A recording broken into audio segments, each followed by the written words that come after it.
We live in a volatile environment where empirical knowledge and research should provide us for key solutions in trade and security. Today, I have the distinct pleasure to welcome Mr. Richard Glen Young, the Managing Director of SECURUS Strategic Trade Solutions. My name is Dr. Marios Efthymiopoulos. I'm the founder of Strategy International, and this is Prime Analysis.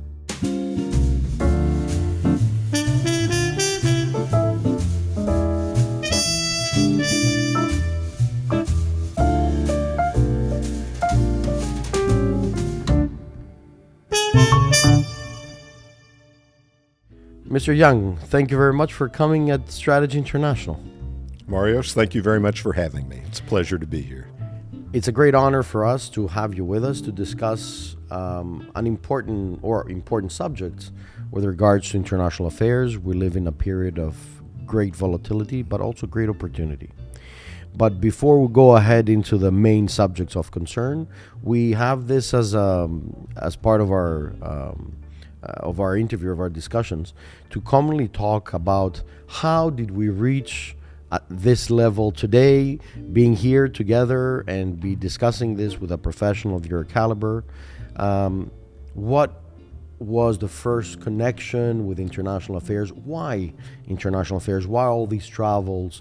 Why learning and knowing about the world? And how do we work on international affairs, considering that a great deal of people are educated in political affairs, international affairs, and there's a lot of trade, there's a lot of competition as well, but there's also a lot of opportunity. So please give us a few insights about your life and how did we end up having such a distinct pleasure to have a professional like yourself here today. International affairs and experiencing other cultures and countries have been things that have meant a lot to me since I was a child. I read voraciously about the world. And when I went to college in Texas, I had the opportunity to study with people who had done some really interesting things. I did a study abroad in Kuwait, and that was the first time I had traveled anywhere internationally. And it opened my eyes. This was in the late 1990s. It opened my eyes to things that I'd read about but never experienced. And I knew I wanted to be part of that. I went to graduate school and studied international affairs, and 9/11 happened while I was in graduate school. And for people my age, especially ones who were studying international affairs, 9/11 was hugely impactful. Of course. And it altered really the trajectory of a lot of people's lives, professional lives. And I decided I wanted to work in a field that would allow me to make a difference, to contribute to policies and in important things that were happening in international affairs. And so that's what I did. After I finished my master's degree, I moved to Washington, D.C., and started working in international security and trade. You said something very important, 2001. I know it made an impact on me as well. Yeah. I remember I was still a student in the UK at that time. So it was quite astonishing.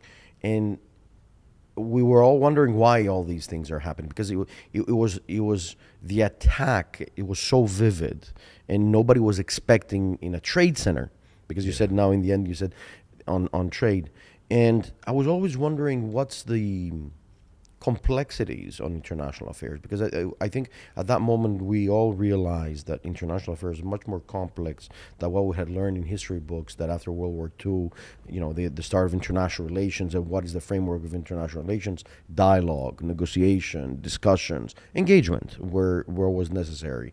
We also knew about the United Nations, we knew about power states and so on and so forth. But again, I think 2001 was a shifting time. And I think we still live in that shifting time, so many years, decades later. And I think that made that impact, I think, to a great deal of us around the world. So the question is, you graduate, you go to DC, you start your life, you start traveling. You wanted to make an impact. Why would someone want to make an impact in international affairs, considering the change of cultures, the difference of culture, the different cultures that you are associated with, the different civilizations, the different foods, the different infrastructures? How did this impact your decision-making life? Did it make you more open-minded? Did it make you more receptive to new ideas? Did you bring new ideas into your framework of work? Yeah, I did. I think for me, the great impact that 9/11 had on me was that it made me want to contribute, to do whatever I could, play whatever small part I could play in trying to make things better internationally, for the United States, for people in other countries. And I was drawn to the complexities, I think, in particular at that intersection of international security and trade. And of course, moving into the 21st century, those complexities were just increasing dramatically because of globalization, because of economies opening up and participating in the international economy. And those things introduced just an array of security issues that I think became more acute with 9/11. And so certainly I was drawn to other cultures.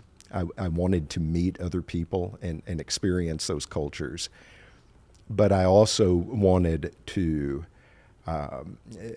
be able to offer whatever I could in terms of my research ability or analytical ability, critical thinking, to be able to have some effect on those types of issues. Can we call security measures on trade? Because we still, by the way, decades later, we still have a trouble understand. At least students, as a professor, we always say, think of the dimensions, think of the interconnection between subjects, security and trade. I think this was way forward, security and trade at the time, because how you mentioned it yourself, we opened up to new markets, but at the same time, creating new security volatilities. Can we call these volatilities as potential standards or creation of joint capabilities that actually allow for countries to trade with each other? I know. For example, as an example, I remember a friend of mine was working for a technological company back in the beginning of the 21st century, and he was in China. And he was telling me that nobody spoke English, there was no infrastructure, nobody knew anything, and the quality of work that he was doing, they were setting up some infrastructure for them, and there was a problem of security, there was a problem of capabilities, there were no standards, they were not even taking precautionary measures when they were installing the installations, the infrastructure themselves on considering the work that they were doing. So do we put security now becoming a standard of operation that countries trade with each other, do you think? Oh, I think so, definitely. I think one of the ways that governments responded to those challenges in the early 21st century, and it's only continued, is by creating a shared set of understandings and standards about what secure trade looks like. And we still see that today, and that's growing.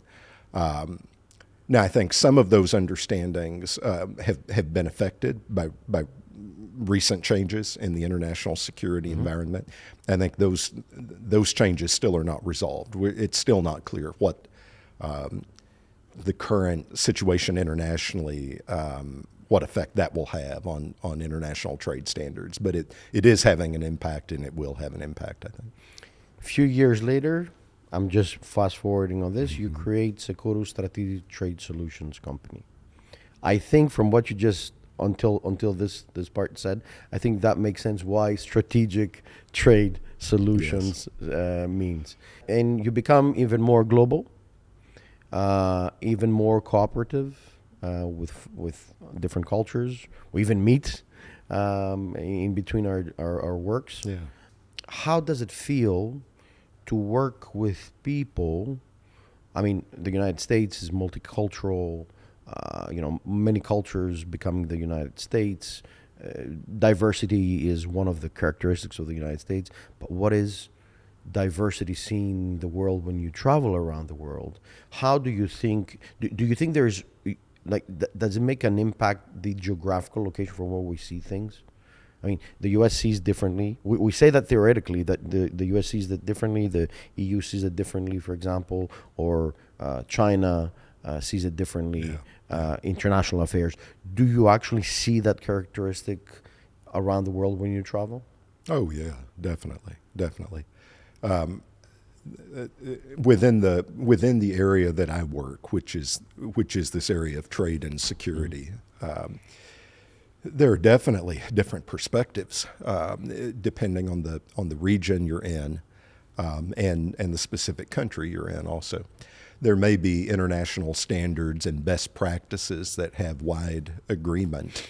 But within that universe of international standards and best practices, there can be some pretty significant differences in how practices are implemented at a regional level, how they're implemented at a national level.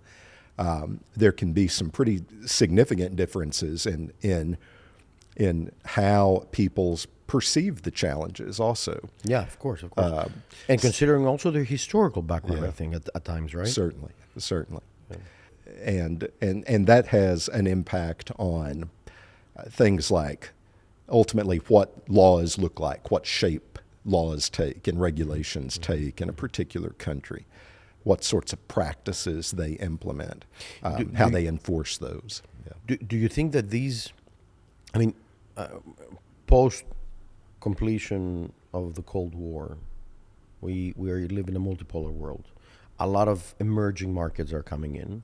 They surely don't have the Euro-Atlantic standards, nor the collaboration or the depth of collaboration that we have because of historical ties, but they do have the potential of trade. So trade becomes, I think, the way that we are progressing the discussion, I think trade becomes a number one element that ensures good collaboration, good discussion, solution to conflicts, and possibly standards that synchronize, as you said, the good book of how to do business. Is this a good representation of what we said so far? Yeah, I think so.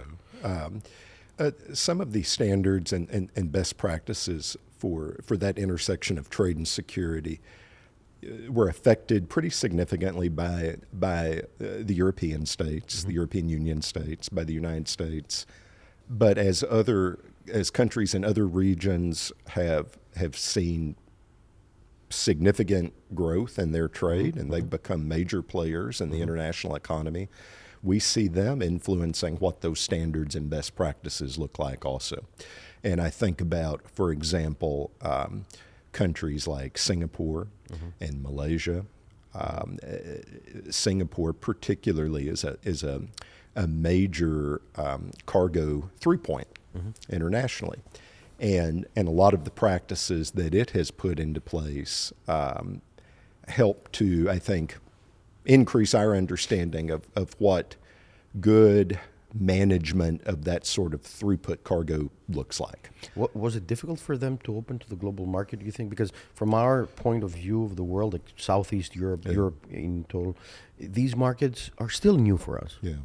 And we obviously see different standards. Yeah. We also see the Eastern Hemisphere, if you want to call it, or even Africa in this case, if they want to adopt on trade, that we try to bring them into the synchronization of the standards the European Union has. Yeah. Do you think these are valid points? I mean, are they open or are they opening steadily? Yeah.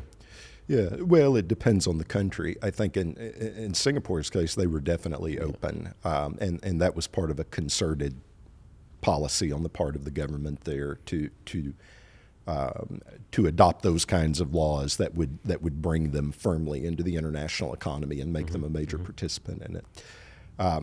I think that what the European Union is doing still underpins a lot of our understandings of what international best practices look like at the intersection of trade and security.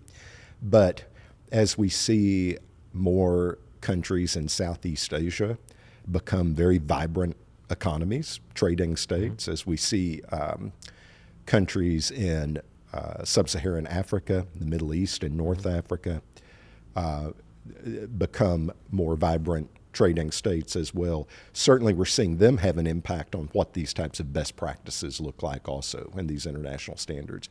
And I think that will continue, and that's an exciting thing.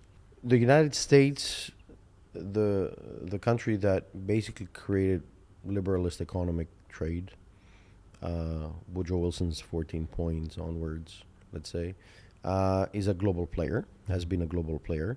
And I think it has established a good framework of what we know as Western countries, capitalist countries, liberalized societies, in a framework that anticipates more trade, more discussions, more cultures. How does the United States see, do you think, as an expert? I mean, I know that you are in the United States, that you travel around the world, but how do you think the United States sees the world developing as it is now? And let's start like from Southeast Asia, for example, as you said. I mean, while you were talking about Singapore, I was also thinking an example case of Vietnam. In Vietnam, we all know the history, what was happening in Vietnam, and suddenly Vietnam in the last 4 years has a fixed 16% development and has a balanced relationship also between the West and the East, which both the Western powers and the Eastern powers actually somehow seem to accept it.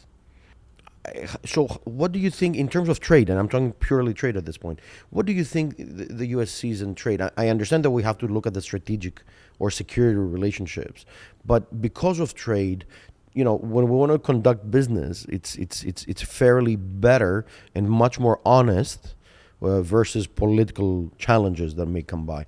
So how do you think that, you know, you as an American see the Eastern world, let's say Southeast Asia, and then let's go a bit to more of your regional expertise that you have? I think that if I can say it, I think the United States feels very positively about these changes that are occurring. I think you gave the example of Vietnam, and I think that's a great example.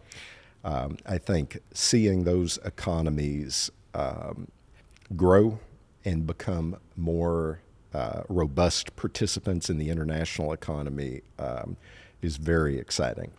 And I think it raises the quality of life for the people who are living in those economies. It increases prosperity, and that's something I think that we in the United States feel very positively about, very strongly about. I think it's very important to stress that it's very important that when you read about, you know, in history books, about the tension in those areas and suddenly see them being more diversified, more open, more receptive, I think that is also gives you a feeling that, you know, that positiveness that, you know, at last we're doing something more valid. Because I think in the international community arena, I think we're more interconnected than what we actually believe we think we do. We are. And a very interesting way of seeing things is how does a product, how is a product created, shipped, transported, meets the standards, evaluates the standards, and then gets into the market, you know, a product that can be created in one country and then another part of the product is created in another country and another country and another country. And you have, for example, a company be based in the US or in the EU or in Canada, for example. And without them, then somehow, you know, with the war, for example, Ukraine and Russia, a lot of goods became scarce. And a lot of goods created a problem financially and created inflation issues. So everything, I think we're much, much more interconnected. And I think that's the value point here, that the more connected we are, because we can't go back, we shouldn't go back. But the more we go forward in terms of international economic trade, the more we realize also the potential for true development and forecasting, if you want, the future of trade. Not only, I'm going to blend a bit also the outer space exploration, for example, the industry that comes with it. Because if we forecast, assuming that we pass over all this volatility, then it is, you see countries now exploring outskirts, outer planets and other places, and that requires industry, collaboration, research and development stuff, therefore trade. So do you think that we are on the right path? Have we ever anticipated these sort of collision pathways? I mean, nobody was thinking 20 years ago that Russia would attack Ukraine. So is this a framework, at least in theory, is it a theoretical framework that these collisions happen the moment that the Western world has realized or that wants more international trade that reaches out the far end scenarios that we can think or not think of at this point? I think governments look at opportunities in this international economic environment in different ways, and I think certainly there are cases when different cultures and different ways of looking at things are coming into contact with each other more now, and I don't think that is a negative thing. I think it's actually a positive thing. And I think it's creating new opportunities. And we were speaking earlier about international standards and best practices and how those are growing and evolving and adapting as new economies and new ways of thinking about things are becoming more significant players in the international economy. I think that's a very positive thing. I think some of the changes that we are seeing in the security dimension are potentially not as positive, and could have some pretty negative consequences for this architecture that is in place to govern international trade and security. And with respect to, I can be more specific with respect to the transparency that exists between governments. With respect to their willingness to share information with each other, to cooperate. All of that is based on trust. Absolutely. And as trust breaks down, it erodes, it becomes harder and harder for governments to share, in some cases, fairly sensitive information with each other about the products that are passing through their borders, about what they're exporting, what they're importing. Mm-hmm. And these are all operational in nature, but yeah. you build from trust, and then you open, if you want, the umbrella, and then you go into all the elements that have to go through. But I think the best practices, because I've been listening carefully to your words. You're using words very carefully, and I like that. And at the same time, I'm thinking whether a new or emerging market actually uses the right words, because sometimes miscommunication can become disinformation, and disinformation can become a bit challenging. Yeah. And I know that SECURUS Strategic Trade Solution does exactly this. Yeah. And I want to mix, if you want, the first part where we actually said about the experiences, the life experience that you want to have in international affairs, the establishment of SECURUS, and regional approaches. And I know you've been doing work around the world. Yeah. So pivoting out from from South Asia, I'm sorry, we're going into Central Asia. And I know you've done a lot of work there. And I know you're using very specific terminologies, best practices, which includes, I think, education. It includes also training. It also includes processes, establishments that gives us standards. In the military world, in my own world, in my strategic world that I understand from my specialty, I understand the term capabilities, capacities, and standards, which are standards, actually, these capabilities and capacities.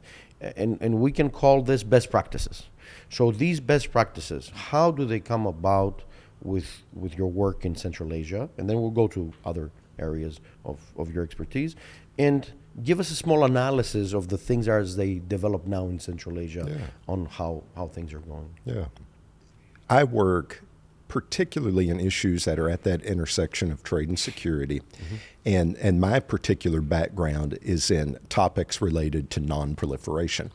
Okay. So policies and laws and on the ground operations that governments can put into place to ensure that trade in items that could be used in a weapon of mass destruction, a nuclear, a chemical, or biological weapon, or in a conventional military program, that sort of trade occurs efficiently but responsibly.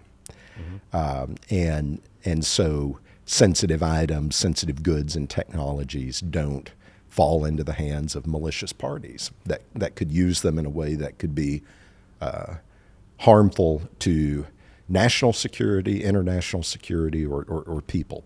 And so often when I speak about these things, international standards, best practices, that's the lens that I'm looking at that topic. And that includes a lot of international law, readings and treaties and agreements and signatories. Right, exactly. But it also includes usually illicit proliferation of weapons happens with fraudulent financial activities. Yeah.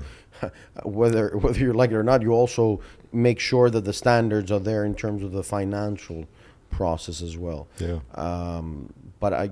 Because of these, I'm just thinking out that the wars, especially from the civil war in Syria in 2012 that emerged into ISIS and so on and so forth, there was a lot of movement and a lot of proliferation of weapons that can be used even as mass destructive, war-like situations or war situations. And at the same time, a lot of technology that should not be in those hands of those people that are happening. It's of no coincidence that a decade later we have now what is happening with Iran, what is happening with Russia. Russia does its own R&D, but nevertheless it wants somebody to trade with. So they're trading from proxies to other countries that are former Soviet area space countries, which now you see them still supporting Russia. So how do you manage this in, let's say, where you've done work in Central Asia, for example? How do you manage this? So those there are common understandings of what the standards and the best practices are, and these carry across regions and across countries. And these sorts of standards are derived from international treaties and conventions. They're also derived from multilateral arrangements that different governments have set up. And so in the work that I have done in Central Asia, I've worked with persons in those countries to try to help them put into place a good legal architecture, regulatory architecture, that would help them manage trade and those types of items that we were speaking of responsibly, and in a way that's consistent with these sorts of international security principles. Now, I will say in all of those cases, though, their laws and regulations reflect their national interests as well. Of course. And that's because they're bound politically as well. Sure. And so, when you travel from one country to another, no two laws look the same, or no two sets of regulations or on the ground practices look the same. And I think this is where the cultural aspect comes along also with the way that they see the world from their point of view. Yeah. So, for example, if you go to Uzbekistan, Uzbekistan sees the world in a different way probably than an American would see or a European would see. So how do you bring them together? How do you bring to sit on the table and start discussing whatever is need to be discussed? Yeah, institutional traditions also make a difference. I think my approach is to try to determine what sorts of shared interests we have, and at the core of a lot of these kinds of issues is the desire to make sure that the population is safe and that national security interests are protected. And that's something most of the time that governments can agree on, that it's important to do that. Strategic cooperations, I presume. Yeah. Right. Now, the way this can manifest differently, from one country to the next is not only, what the law may look like, but how they get to the point of having a law. And sometimes it can take a while for a law to come into place. It can take a while for it to be implemented. And that's because, there are a lot of considerations for governments when they're putting those types of of legal authorities into practice. Interesting. Yeah. So Central Asia, I think it makes an impact these days Yeah. because I think due to the volatility of the areas and due to the things that are happening, I think the Middle East is a pivot for Central Asia. But we'll come back to the Middle East. But let me go to another area. I know you're an expert in former Soviet space. Yeah. And I know you've been, like everybody else, watching what is happening and trying to do our part, let's say, from the point of view of Russia, Ukraine. It's an unfortunate event, to say the least, diplomatically. Illegal invasion of Russia into Ukraine, absolutely not acceptable, Right. from whatever perspective one may see it. For a lot of political, cultural, religious, and other affairs, and it's the most bad excuse that I've ever seen in my whole life, giving a reasoning, any reasoning, to attack a country that up until the fall of the Soviet Union was a Soviet country, which was, they used to be called the sister states, Belarus, Ukraine, and Russia. So nobody, I think, would anticipate that Russia would attack Ukraine for whatever purpose. But here we are, 21st century, 20 years later, 2014, when the Russians get control of Crimea, again unlawfully. Things start to deteriorate earlier, but still the deterioration in Ukraine continues on. And somehow, in the European context, we might think that this is the continuation of the battle of the Kievan Rus. Who's the true Russian, who's the true controller, if you want, of these lands. But the atrocities and the methodologies and the utility of weapons, which we did not know that they had in such capability or such capacity, and the proliferation of these illegal weapons to proxies that now have an impact in the Gulf, that have an impact in the Middle East, that have an impact with paramilitary troops in Africa. You would tell me during the Soviet Union they would do it, but now they're doing it more convincingly, if you want. They're not regulated. There's nothing legal to it. How do you see this, and how do you do your work, if you want, in those areas? Because I know it affects the Caucasus, and I know you've been doing work in Caucasus. Look at what's happening lately in the Caucasus. Things are starting to build up again. Protests. Ordinary people want to go the liberal way, the Western way. How do you do work in those areas, and what do you think that's going to happen? Yeah. Well, I agree with everything you just said. The invasion of Ukraine in February 2022 was just a catastrophe, I think. And I think for me on a personal level, I worked in Ukraine off and on for a decade or more. I had a lot of good friends there, and it was just devastating to see what happened. I think the consequences of it are wide-reaching, and I think it has certainly, I think, put a lot of pressure on governments in the Caucasus to make determinations about what they need to do now, and that I think that's true in Central Asia also, and I think there are some we've talked a lot about standards and best practices. There are some sets of standards and best practices I think most governments agree on. I think there are other areas where it's harder for governments right now, and especially after that invasion, to find agreement. And so I'd look particularly at the sanctions, the restrictive measures that the European Union, the United States, and many other countries have put into place. And it's forcing governments to make decisions about whether they are going to implement those sanctions nationally, how to enforce those sanctions. And in some cases, it is because of where they're located, their geopolitical realities. their economic circumstances, it's very difficult for them. I think at the same time, I mentioned that the consequences of the invasion certainly are wide-reaching.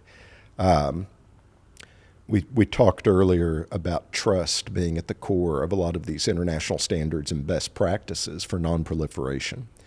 And I think the Russian government's actions in the last decade, and really culminating with the Ukraine invasion, have really eroded that trust that needs to be there for the nonproliferation regime to work most effectively. And if that trust, that ability to cooperate internationally is not there, then that's going to create some real difficulties, I think, internationally for nonproliferation efforts. All these attempts, all these structured methodology to, destroy, if you want, the structure of these Russians, these oligarch elements of Russians, has the potential for a swift request for people to change the government in Russia. We've seen what happened with Navalny. Mm-hmm. That showcases another dangerous path that it seems to be on the way. But if we see a bit back in history, I think that this centralization of powers towards one person and his friends, if you want, the ones that are now sanctioned, in secondary level and third level, and family ties and non-family ties, and so on and so forth, it seems to have been on their own structure, gathering this amount of wealth for the last 20 years. It's not new. So I'm wondering whether this is an actual scenario that they actually meant to do that. And that's even scarier, because if there you go, you have a power which is 1/8 of the world's land. Demographically it's diminishing, but then again, demographically has issues. It cannot control. It's a big land, so it's controllable to the extent that they can control it with their own system of governance. Although it's a federal democracy, they say, but I'm wondering what sort of democracy it is lately, with 86.17%. But the question is, did they want to change those lands? Did they want to conquer them again? I mean, where are they going with this? Like, do they want to set up a new Soviet Union, or do they need that? Because I remember in the end of the 90s and beginning of the 21st century, their relationship with the U.S. was big, and the trade relationship was even bigger with Russia. Right. And in the war against terror, Russia was number one to help them, to support them, and so on and so forth. And that gave also the opportunity for more open market relationship with the EU countries separately or collective, and also the United States. And we've seen Russian goods circulating, energy corridors being established, and people becoming extremely wealthy in a legal way. But here we are, decade or 2 decades later, we've seen that there was an accumulation of wealth which was illegal in their structures from the beginning. Yeah. And the proliferation of weapons was definitely taking place, because obviously you can't start a war overnight. So this means there were plans, and these plans were far before, a lot of people say, like 6 months or 1 year or several years after, let's say even 2014. So I'm going back years before 2014. And I'm wondering whether they actually wanted to delegitimize, slowly but steadily, the Ukrainian government, to give a reason for them to be involved and to attack unlawfully. Yeah. And one of the examples, and I know you've done work also in that part of the area of the Caucasus, is Georgia. Yeah. Where they also attacked Georgia, similar reasons, not the same, on NATO, if you remember.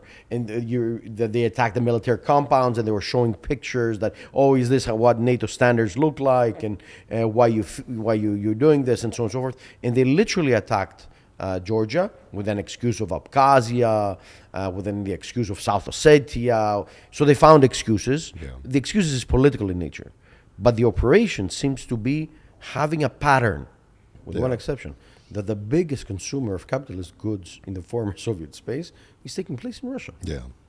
Yeah. They become more capitalists than the capitalists, and they showcases their presence all over the world, their consumption all over the world. They became more capitalist. So trade-wise, it doesn't make sense. Yeah.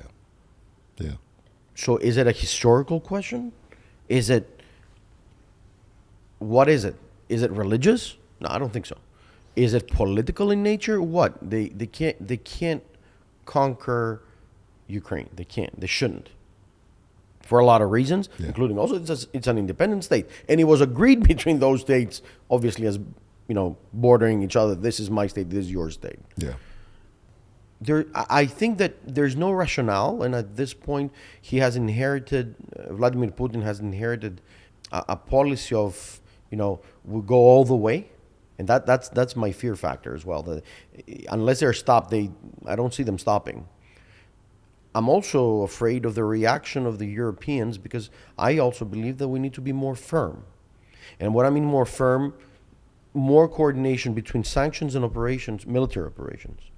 And it's not entirely putting the troops, but rather also diplomatic, put them to the stand and say, stop, it's enough. And the reason behind it is that now there's a pattern in the Middle East with their proxies. Somebody's financing for this thing. Somebody's giving them weapons. Somebody's giving them training. And while, for example, the war in Israel, between Israel and Hamas, and all the atrocities taking place around the Middle East and the Gaza and the innocent people and the humanitarian questions are now on board, and this is extremely serious.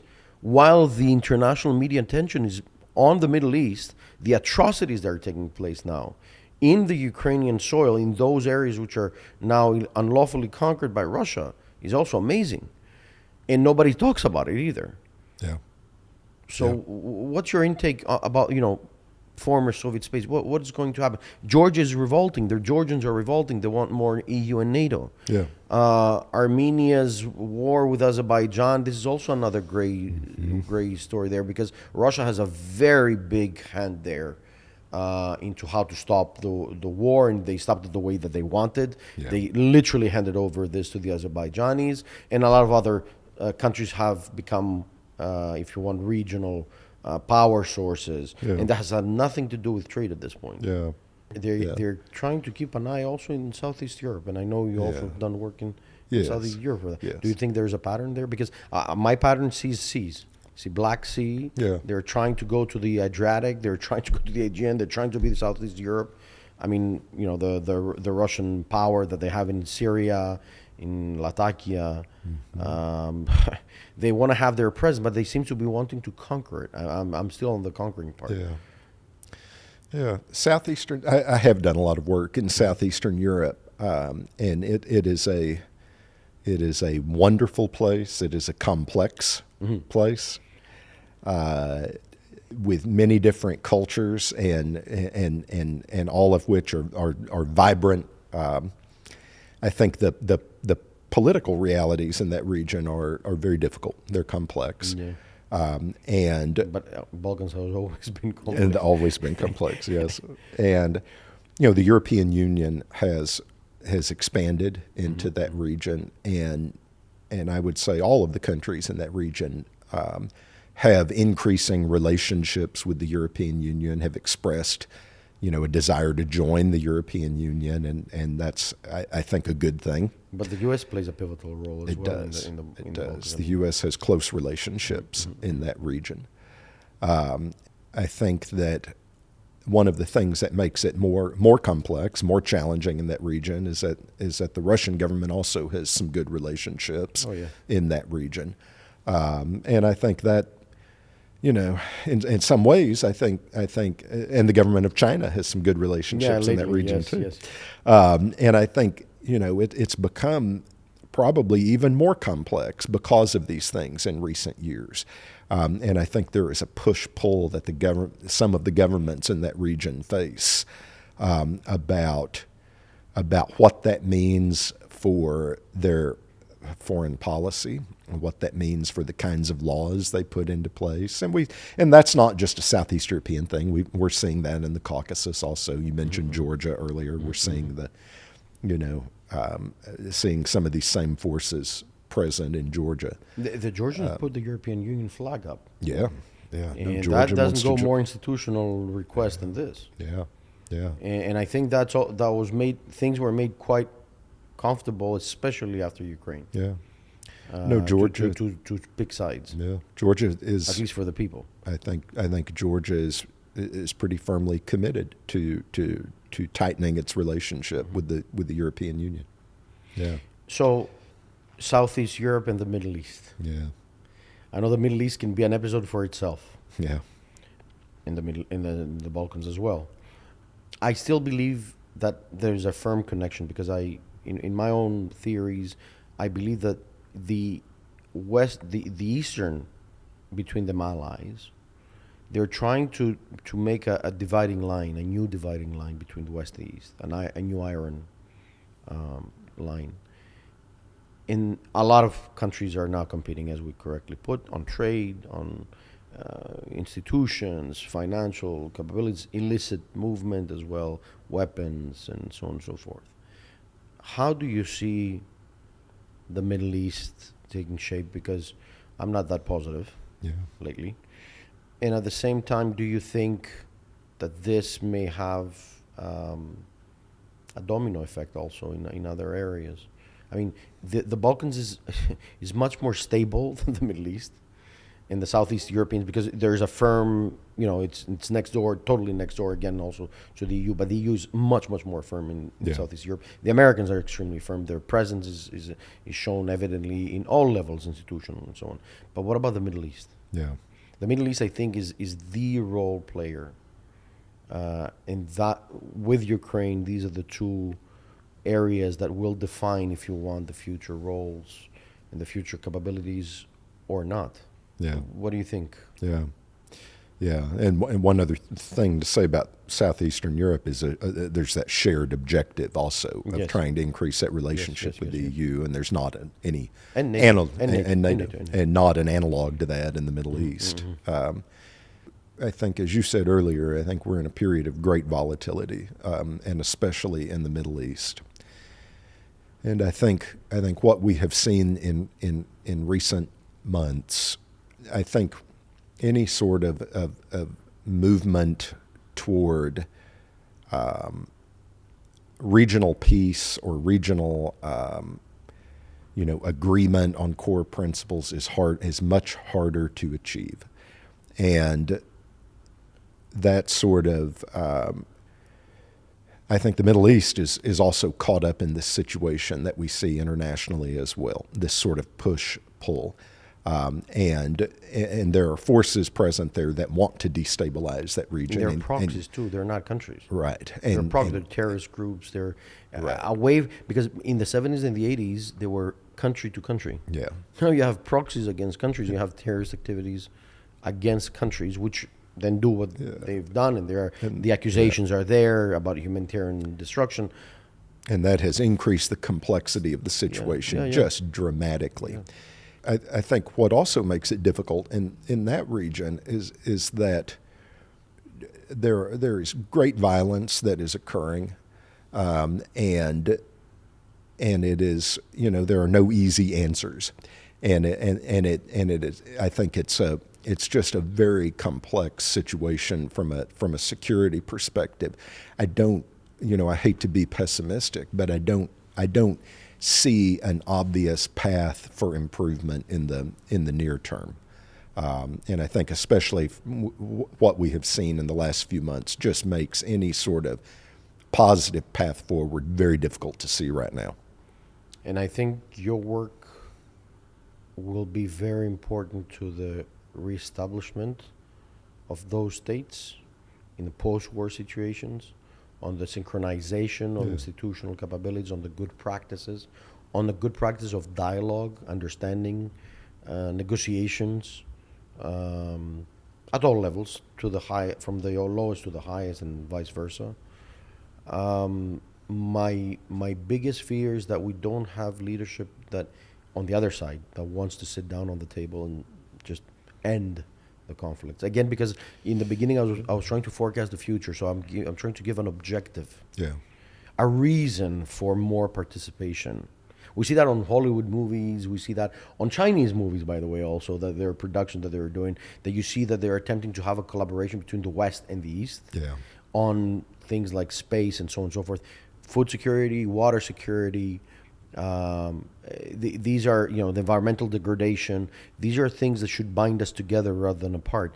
And it seems we're choosing the path to apart rather than together. Although we're trying and we're claiming, and the UN has done an amazing job with regard to 30% of our natural resources to be protected and so on and so forth in our natural habitat. But at the same time, there are forces and dynamics that want this destruction to take place as if there's no tomorrow.